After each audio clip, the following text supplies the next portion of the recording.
Hello everyone. G'day everyone. Welcome to a special episode of the Getaway Zone. This time we're doing something a little different.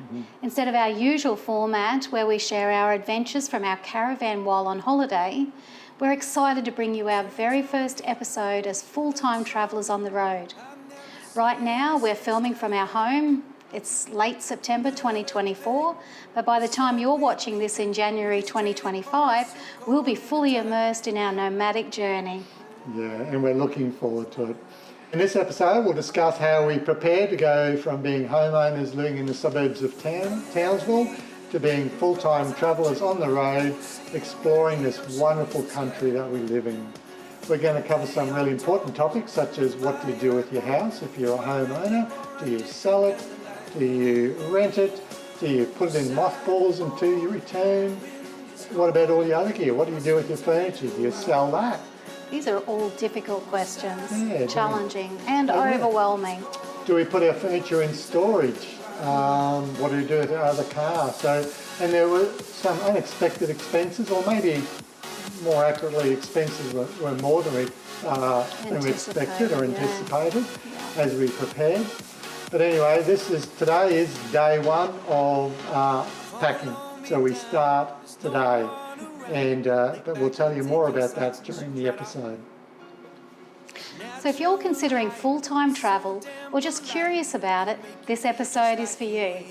And if you're more interested in camping locations and activities around Australia, don't worry, our upcoming episodes will focus on those topics. Be sure to hit like and subscribe to our channel so you don't miss out. We hope you enjoy this episode and you find it useful. Ciao! Underneath the rows of trees, I can see where the ocean meets the sky. Under our clothes, a fire grows. We are ready for this life of running wild. We're running wild. Underneath the rows of trees, I will see where the ocean meets the sky. Under your toes, a fire grows. You are ready for a different kind of life. Although we've been making these videos for quite a while now, for 3 years on a part-time basis, we've never really introduced ourselves, who we are, what we do, and what the purpose of this channel is. If you've been watching us for a while, you can probably just skip on ahead for the next 3 or 4 minutes, otherwise we'll introduce ourselves. Hi, we're Paul and Deb. We're a married couple. We're mostly retired. Paul does a little bit of work on the road. We both have a passion for adventure and a profound love for the breathtaking landscapes of Australia. I enjoy singing, songwriting, a bit of photography, and I also enjoy storytelling as well. I also enjoy the photography, mainly bird photography for myself. Enjoy the videography, and together we are the Getaway Zone. So we're presently gearing up for an epic journey around Australia in our little Zone Peregrine, our home away from home. Yeah, our little mini home. And it gives us the freedom to explore the natural beauty of Australia, and that's what we're really looking forward to. Yeah, definitely. Well, our adventure launched in the early days of January 2025. We plan to be in Tasmania early February and spend 3 months there exploring its unique landscapes. Our lap of Oz will take us across the diverse terrains of this beautiful country, from the sun-soaked beaches of the east and west coasts to the rugged outback ranges of the Northern Territory. So although we plan to visit a few renowned sites, our hearts are set on discovering the small, off-the-beaten-path locations, just those locations that encapsulate Australia's authentic story. So picture quaint seaside villages, rich heritage sites and hidden waterfalls just waiting to be discovered. Yep. So the essence of our journey will be shaped by both spontaneity and thoughtful planning, utilising travel apps, local recommendations and our own instincts. We'll navigate towards unexpected discoveries, although that's the plan. Sort of winging it a fair bit is what Deb's saying. Winging most definitely. A little bit of planning, mostly winging it. So we first decided to do a lap around Australia around about sometime in 2019, and at that time we decided that around mid-26 or a little later We both retire, buy ourselves a caravan. 2026. 2026, yeah. Buy ourselves a caravan and head off. However, then the pandemic occurred and all our plans changed. Yeah. So we end up For the better. Yeah, in the long For run, the for the better. better. Yeah. So we end up purchasing a caravan much sooner than planned. We bought our first caravan in 2021 and commenced travelling around about 7 or 8 weeks each year. And at the same time, we commenced this YouTube channel. Originally, it was really for friends and family, mostly our mums. They like to see what we're up to while we're away and keep an eye on us. But it very soon changed, and we decided to make it public and sort of aim more towards people who might be interested in where we are and what we're doing. So although we're, for our age, we're sort of adventurous in that we love doing those walks and getting out and seeing lots of places. We're not into fishing or hunting or any of that style of stuff, so that's not our style of channel. We are going to try some fishing because we'd love to catch some of those whiting or squid or anything like that down South Australia. We're hopeless. But we're pretty hopeless at it, that's correct. But you know, I guess the main thing is about documenting our memories for the future, so we can look back on these YouTube videos when we're old and grey, which I already am starting to get there, and enjoy our travels. So we're a couple of oldies eager to inspire others. So we'll be sharing our adventures on social media and showcasing the hidden gems waiting to be explored right in our own backyards. So with every kilometre travelled, we hope to create unforgettable memories, deepen our bond, woohoo, and celebrate the breathtaking beauty of this great country of ours. So for us, the journey is more than just a road trip. It's a wholehearted exploration of Australia. Yeah. We're looking forward to it and to building new stories within our lives and memories as we travel around Australia. So we hope you'll join us in future episodes as we discover the wonders of this great country and the magic of adventure in every moment.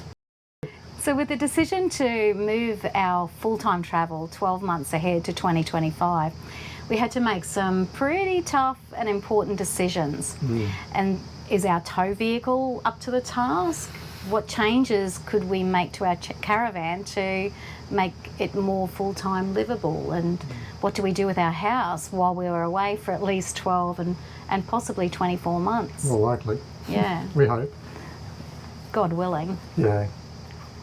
So first, the tow vehicle. We did purchase ourselves a 2020 Land Cruiser last year, second-hand one, and that's our tow vehicle now. And we've made a couple of changes to it just to prepare for travel. First thing we did was increase the GVM, got a 10% increase on the GVM. Yeah. And then we've added things such as the snorkel, the roof rack, clear view towing mirrors, etc. Also, it had a very heavy duty steel bull bar on it with double steel side rails, etc. Weighed a ton.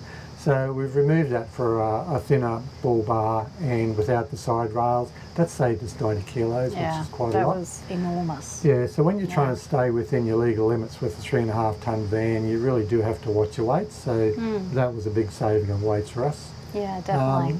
So that was, but our car is pretty much up to it, or it certainly is up to it now with just those couple of minor changes.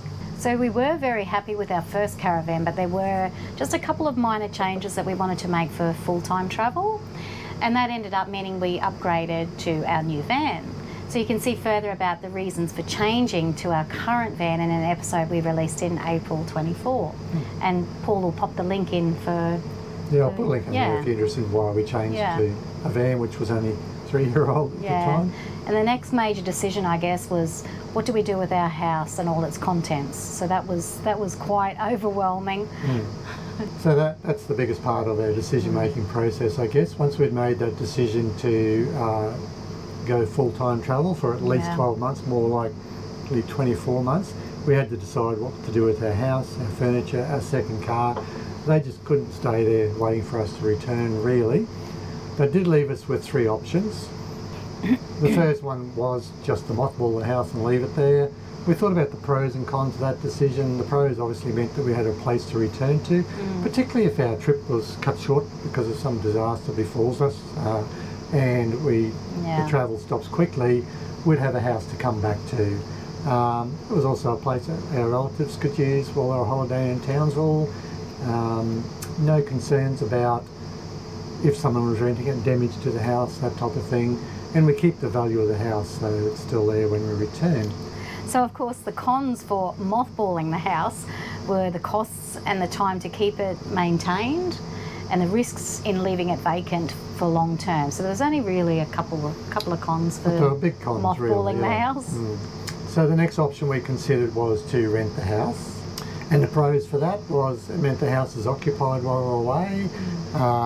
The big pro there was it means we have a rental income to help us support our travel and hopefully make our travel last a bit longer.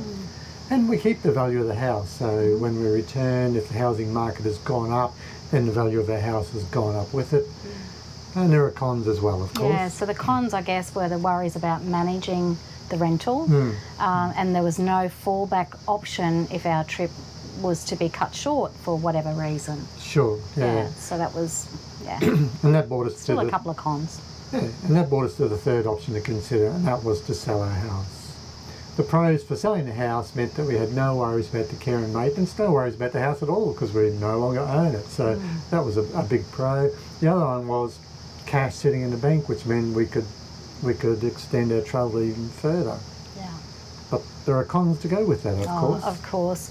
Well, the cons to selling the house were it's unknown if houses will rise or fall, and of course may not be able to buy the same house, same style of house if the prices were to increase. If the prices increase, that's right. And also money in the bank doesn't match inflation and therefore will devalue, particularly compared to house prices possibly increasing. Most likely, really. Yeah, most likely. And also we'd likely end up spending some of that money and therefore reducing our opportunity to buy later. Yeah, a house of the same value. We did consider all of those options. Mothballing our house was not a realistic option, despite the advantage of having a house to come back to at any time. So selling the house was a very tempting option as it alleviated anxieties about a bad tenant and poor maintenance. But in the end, the option of having a good and hopefully regular income to assist us in travelling for a longer period was the winning option for us. Once deciding that we would rent our house, we then had to decide what do we do with all the furniture. So again, there are a variety of options. We sell the furniture, we store the furniture, or we rent it out with our house. So we settled on selling some items, but storing most other items. I think that was the best one for us. So for storage, we chose to purchase a second-hand shipping container. So this, of course, comes with a significant cost. It was, what, $5,000? Yes, $5,000. Yeah, but this obviously works out cheaper, of course, over 12, 24 months of storing your furniture in a national storage location. Plus we have the ability to sell the shipping container at the end of the storage period and recoup much of that original cost back. So that was what we went with. So sourcing a shipping container was actually relatively easy. There are a number of companies that sell second-hand shipping containers. You wouldn't want to buy a new one, they're too expensive. Yeah. But look, if you're shopping online, be very wary. I actually went to Marketplace first of all because I was hoping I'd pick one up in the local area where we lived, where somebody had perhaps bought a second-hand container themselves while they did a house renovation or build a house or something similar, finished it and were now selling it. So that was what our original plan was.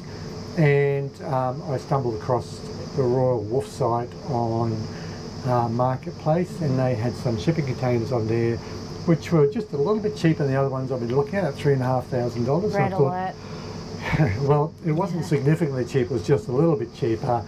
And so I started conversing with them with the intention of purchasing, and then suddenly the first red flag was, it's Sunday evening at 6 p.m. What's Royal Wolf, a national company, talking to me on a Sunday evening?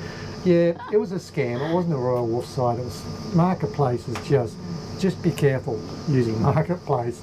We actually went to the Royal Wolf company themselves.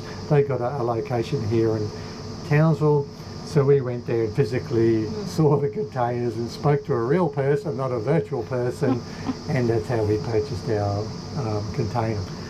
So once we decided on purchasing the shipping container, it only really took about 2 or 3 weeks till we found one that we wanted and actually had it delivered to our house.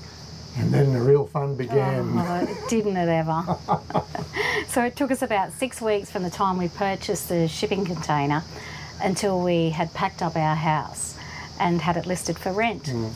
And then it took about another 2 weeks after that before we had a tenant signed up. It moved quick. Yeah, it did move very quickly, thankfully. So within a week from there, they'd moved in. Yes, yeah, so it was fairly quick. So it was such a busy time that it really wore us down, didn't it? It did, eh? You know, from the moment we decided this is the direction we're going to go, till we were out of our house and living full time in the van on family property, just went so quick. Our head's still spinning, I think. Well, so, such a blessing as well that we've got family here in a beautiful spot in Townsville. That yeah, so we're really, really grateful to Fallon and Brad. So cheers, guys. Loved our little stay here. Yeah. But look, before we go on to the next part of the episode, we will show you some of the packing process that we went to. I just want to say, I wish it was as quick as that. Yeah. Once we finished it all, we did get a week away in Port Douglas just to relax. It was lovely. That was just brilliant. I really enjoyed Port Douglas. If you've not been there, I'll show you a bit of footage now. Yep. So we're not really big fisher people, really, are we? No. But we're down here at the beach at Port Douglas. And we've got some nice sized fish jumping, which Deb's got a few shots of, so I don't know what they'll turn out like in the phone. But that'll be brilliant. I wish we had our fishing rods now. If you come to Port Douglas, go down to the beach. It's beautiful, absolutely beautiful water here.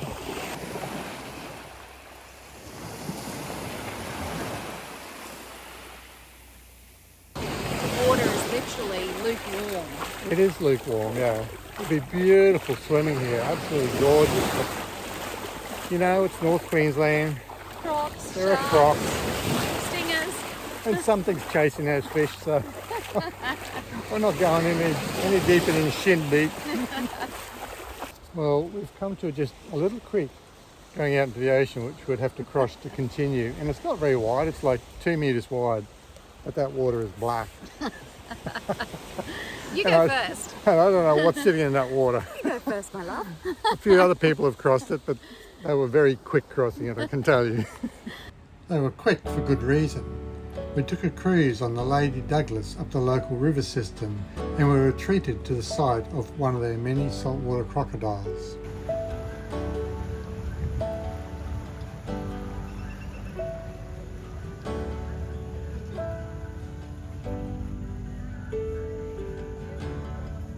Fragile space in a single sail.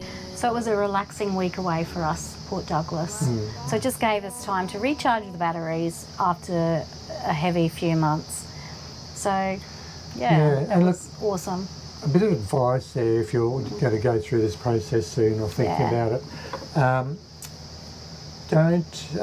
My recommendation would be not to pack your house, have someone move in and then straight away start your trip, because you're going to be starting your trip frazzled and stressed and worn out, unless you're different to us, because that whole packing process was really a big deal. We're a lot older than, you know, some. So the roughly 8 weeks we have from when we moved out of the house till the 1st of January when you're actually hitting the road has been a real blessing. Just really allowed us to relax, spend a lot of time with family who we're obviously going to miss before we actually hit the road. So that's a good thing to think about. Going to miss terribly the grandchildren. Yeah, not just going straight into travel from packing up and moving away. Anyway, we'll go into a bit of that packing process now.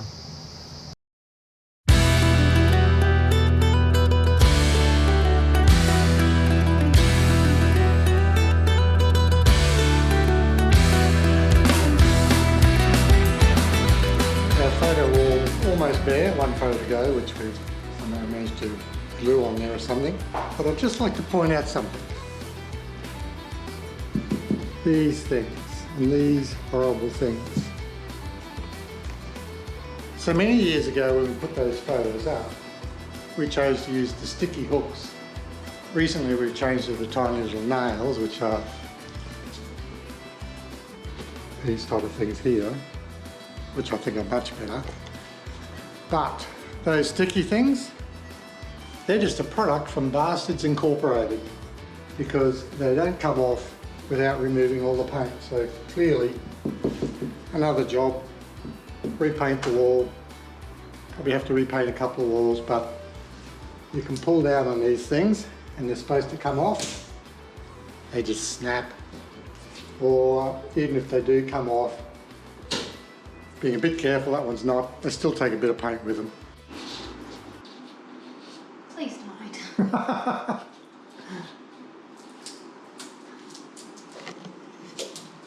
Deb has had enough of gently trying to get them off without damaging the wall. Out comes the spatula. Day 4 of packing and chaos reigns.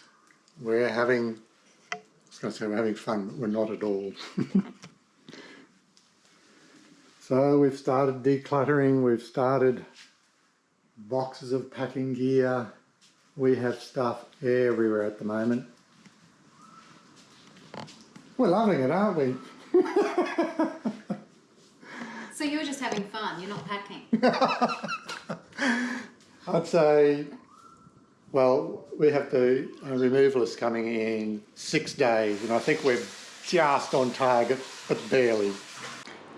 All of our major stuff is now packed away in boxes. I think we're up to box 42. And the packers, or movers I should say, are due to be here very shortly. And they will move all the large items and the boxes into the container. And then we'll finish packing just the last few items that are in cupboards and things. Probably another day or two's work before we start maintenance and cleaning. So we've got the double room packed up and ready to go. Single room Which used to be my mum's for a period of time. packed up and ready to go. And we have the main bedroom also packed up and ready to go. So everything is all in hand. I'm really impressed that we've been as organised as what we have been, because that's unusual. And I was finding it terribly overwhelming, but it's all fallen into place. So we've got everything packed, ready for the heavy lifting fellas to come in and put it in the shipping big muscly container. dudes. Boxes and more boxes or more stuff to go. The frustrating thing is these products, these seat covers are clearly from China, so you have to be careful that holes don't, you don't break the plastic.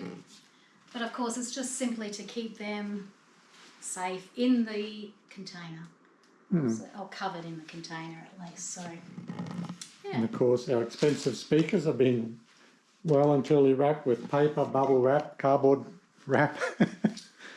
So we ended up buying these big blankets, which of course we've used all of our blankets that we own. So these are what, 3 metre? 3 by 2. 3 by 2? So they're moving, they're blankets for moving. Specifically for covering furnishings when you're travelling. So that's yet to go. Movers will do that someday.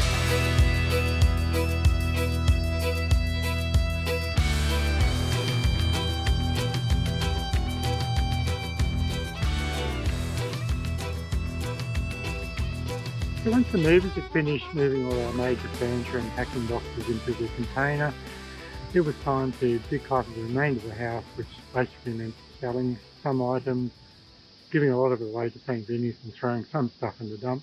Also cleaning and maintenance were the major parts, which took us up over the next few weeks or so. So part of the maintenance for the house is cleaning this roof. White roofs look nice when they're new, but not so nice. They get this black stuff on them. Anyway.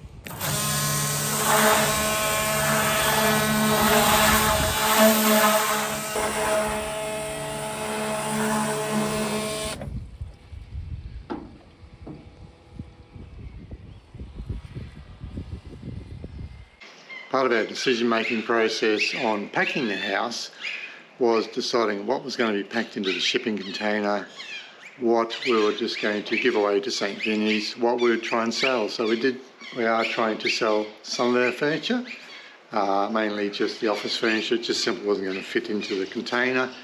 And old camping gear, bits of bric and brac of all sorts, red wine fridge, a lot of Deb's clothing. So today is garage sale day. We're having a garage sale to try and recoup a little bit of money for some of the stuff we're getting rid of. And what doesn't sell will probably go to St. Vinny's, or maybe in the dump, I don't know.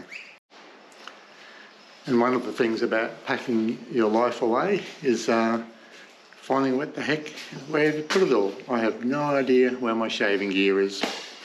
Well, today our container goes out to the block, and I had a bit of fun dropping it off in the first place. It's a bit short across the road, as you can see, so this should be fun picking up this morning as well. Last time I had to drive right up their driveway and manoeuvre around to be able to get it on there.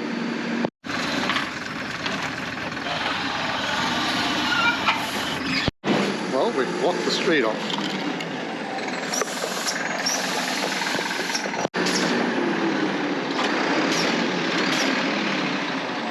So this is the scary part, where the container with all of our furniture goes up on an angle onto the truck.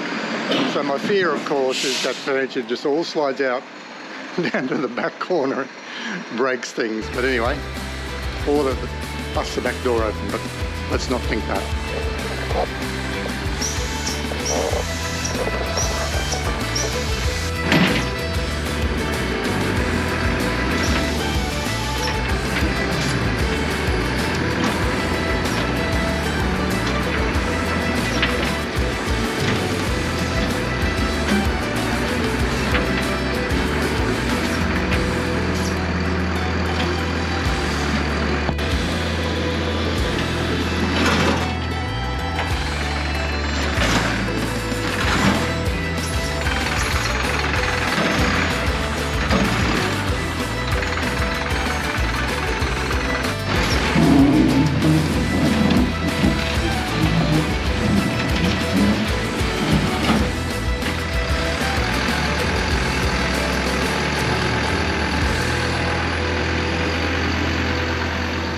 12 years of furniture and bric-a-brac from living in this house is all just moving away on a shipping container.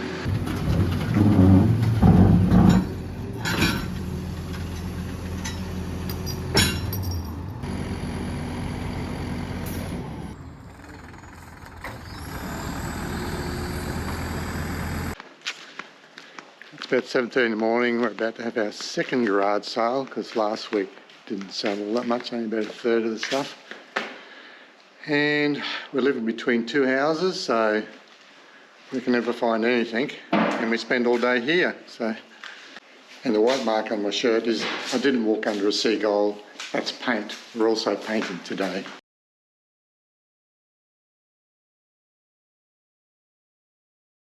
We have finished. The house is open for inspection as of today. We've already had our first person through. Oh, what a busy 3 weeks this has been, but the house is now empty, all the repairs are done. You can see this photo wall looks amazingly different to what it looked like when we took all the photos off. So everything is now done and dusted and the place is looking really good. Actually, I think maybe we should just stay here. What do you think? Should we stay here? Wash your mouth. After all that work now, we might actually move out and hit the road, but yeah, the house is all ready to go. Now we just got to find a tenant. Well, that brings this episode to an end. Yep. A total of 66 days took place from the day the shipping container was dropped off for us to commence our packing until our tenant had moved in. So that all moved fairly rapidly. Yeah, it sure did.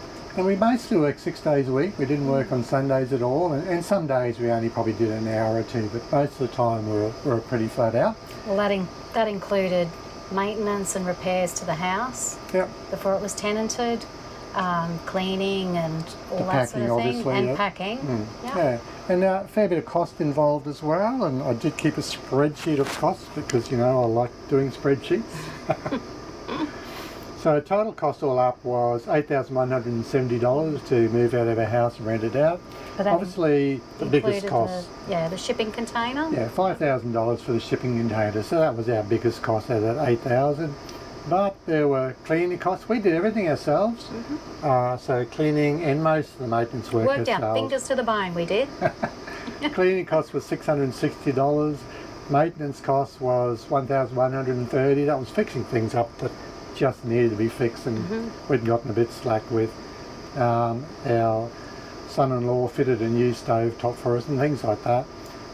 Packing costs for $515. That's lots of boxes from Yeah. Bunnings and blankets and tape and bits and pieces and everything like that. Wrapping paper and bubble wrap. It all just adds up. Yeah. Furniture removing costs was $725. That was the burly removalists who come in and moved it for us. And we could have managed that ourselves, but you just put your shoulder out just before that. So. Yeah, so at the very start of the whole process, I managed to dislocate my shoulder, so I couldn't lift heavy Great items. timing. Perfect timing. So the burly moving guys cost us about $400, and then the tow truck twice to bring the shipping container to us, and then to a block of land at our family place here at Bluewater. And only other costs was the leasing costs, which are only $140 because, like I said, we did it ourselves, so it's a bit of costs in the staging photos and to put it on rent.com.au, but that was pretty cheap. Yeah, really. that was easy and user friendly. Yeah. Yeah, but all up, over $8,000 in costs just preparing for our trip away on leasing our house out and preparing it for leasing. But that is all now done and dusted. So by the time you watch this episode, we'll be well and truly on our way south. Across the Great Tasman Sea. On the Spirit of Tasmania. If you are preparing to do this yourself or thinking about travelling full time, and you've got any questions for us, what we did here or there, or anything you'd like to know, please just leave a comment. We'd be happy to answer any of your questions. But otherwise, that brings this episode to an end. And Ciao. we thank you guys for watching. Bye. Bye. It's time.